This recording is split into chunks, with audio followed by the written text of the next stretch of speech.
Assalamualaikum warahmatullahi wabarakatuh. Perkenalkan, nama saya Maya Fajri Aini dengan NIM 21042165. Di sini saya akan membacakan materi saya yang berjudul Peran Administrasi Negara. Peran administrasi negara berlandasan negara. Ada 3, yaitu landasan ideal, landasan konstitusional, dan ketiga landasan operasional. Landasan ideal. Pada tanggal 1 Juni tahun 1945, dalam sidang BPUPKI, Pancasila diusulkan sebagai dasar negara, falsafah negara, filosofis konsyak atau Weltanschauung bagi berdirinya negara Indonesia.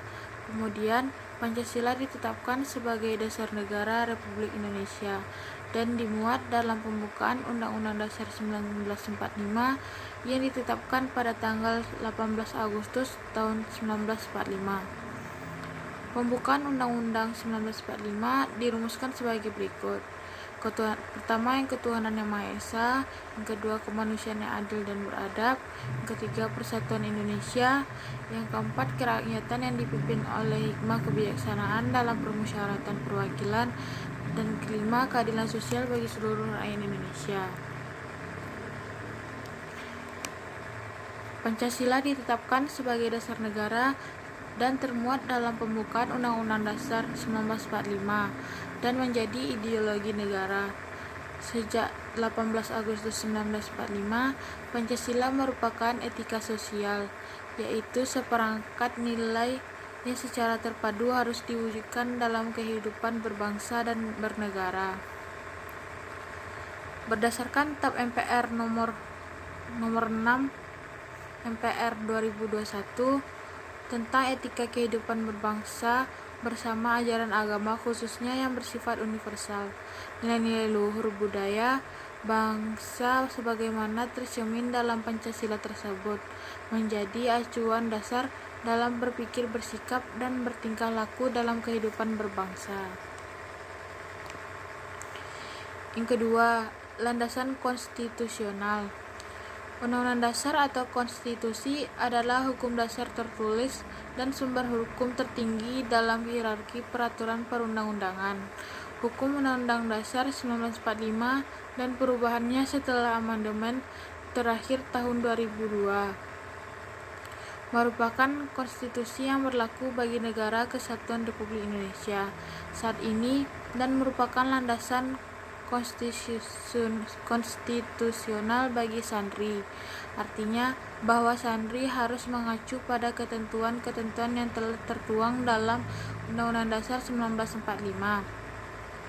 Karena ketentuan-ketentuan tersebut merupakan kebijakan publik yang paling tinggi dan mendasar bagi kehidupan bangsa dan negara Indonesia. Rancangan Undang-Undang Dasar 1945 aslinya dibuat oleh Badan Penyelidik Usaha-Usaha Persiapan Kemerdekaan Indonesia atau BPUPKI, dilanjutkan oleh Panitia Persiapan Kemerdekaan Indonesia PPKI. Kemudian pada tanggal 18 Agustus 1945 secara resmi ditetapkan sebagai Undang-Undang Dasar Negara Republik Indonesia. Pertama, pembukaan atau preambul. Pada alinea pertama, bahwa sesungguhnya kemerdekaan itu ialah hak segala bangsa, dan oleh sebab itu, maka penjajahan di atas dunia harus dihapuskan, karena tidak sesuai dengan peri kemanusiaan dan peri keadilan. Alinea kedua, dalam perjuangan pergerakan kemerdekaan Indonesia telah sampailah kepada saat yang berbahagia dengan selamat sentosa mengantarkan rakyat Indonesia ke depan pintu gerbang kemerdekaan negara Indonesia yang bersatu, berdaulat, adil, dan makmur. Alinea ketiga, atas berkat rahmat Allah yang Maha Kuasa dengan didorongkan oleh keinginan luhur supaya berkehidupan kebangsaan yang bebas, maka rakyat Indonesia menyatakan dengan ini kemerdekaannya. Alinea keempat, kemudian daripada itu, untuk membentuk suatu pemerintahan yang melindungi segenap bangsa Indonesia dan seluruh tumpah darah Indonesia, dan untuk memajukan kesejahteraan umum, mencerdaskan kehidupan bangsa, dan ikut melaksanakan ketertiban dunia. yang berdasarkan kemerdekaan, perdamaian abadi, dan keadilan sosial. Maka disusunlah kemerdekaan kebangsaan itu dalam suatu Undang-Undang Dasar Negara Indonesia yang terbentuk dalam suatu susunan negara Republik Indonesia yang berkedaulatan rakyat yang dengan berdasarkan kepada Ketuhanan Yang Maha Esa, kemanusiaan adil dan beradab, persatuan Indonesia, dan kerakyatan yang dipimpin oleh hikmah kebijaksanaan dalam permusyawaratan perwakilan, serta dengan mewujudkan suatu keadilan sosial bagi seluruh rakyat Indonesia. Pokok-pokok keempat pembukaan Undang-Undang Dasar 1945. A. Negara melindungi segenap bangsa Indonesia dan tanah tumpah darah Indonesia dengan berdasarkan persatuan dalam mewujudkan keadilan sosial bagi seluruh rakyat Indonesia. Dalam pembukaan ini ditemui pengertian negara persatuan dalam alinea kedua. B. Negara berhak menunjukkan keadilan sosial bagi seluruh rakyat. C. Negara yang berkedaulatan rakyat berdasar atas kerakyatan dan permusyawaratan perwakilan. Dan terakhir, negara berdasarkan atas Ketuhanan Yang Maha Esa. Penjelasan umum Undang-Undang Dasar 1945 sebelum amandemen.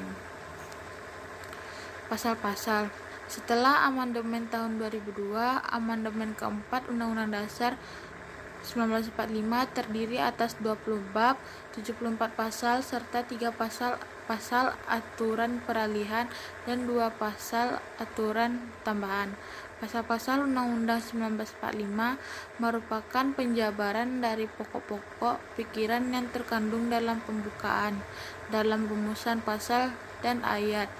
Rumusan pasal dan ayat tersebut merupakan kebijakan negara yang paling mendasar sebagai landasan dasar penyelenggaraan negara dan penyelenggaraan pemerintahan negara. Landasan operasional. Pertama, peran.